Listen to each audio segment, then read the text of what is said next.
دست سقا از پیکر شده در دل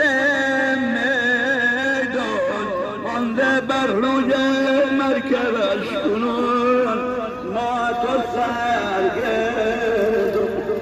خیز و بار دیگر یا خواب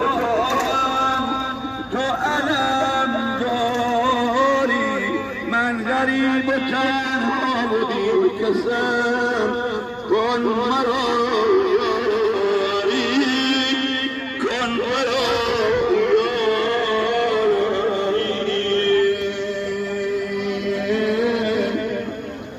برخود عموی با وفا بی حال اصلا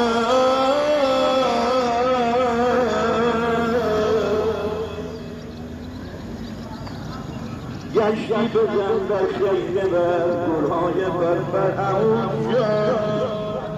جان عموها بچه شاد نزدیک دریا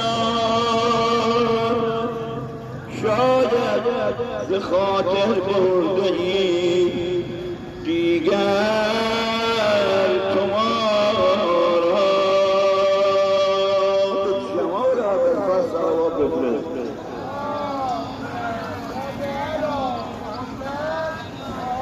قبل از اینه که دو سه تا دعا کنم یک نمازی داره تو حرم حضرت ابوالفضل نماز حاجته. این نماز حاجت رو دو رکعت عین نماز صبح میخونی یه اردک ببین. بعد از اینکه سلام دادی 133 مرتبه اونی که بلدن اونی که بلد نیستن برام بگم و شروع بنویسم 133 مرتبه میگی یا عاشق الکرب انوری الحسین اکشف کربی بحق اخیک الحسین، یعنی ای برطرف کننده کدورت و غم و غصه از صورت امام حسین، به حق برادرت امام حسین غم و غصه رو برطرف بکن، حاجت دوام بکن.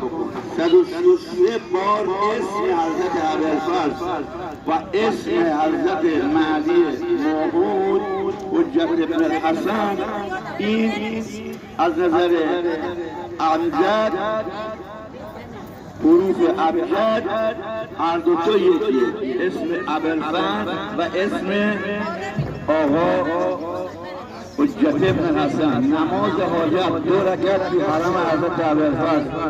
2 رکعت نماز حاجت میخوانم قربة الله، این نماز صبح، نماز که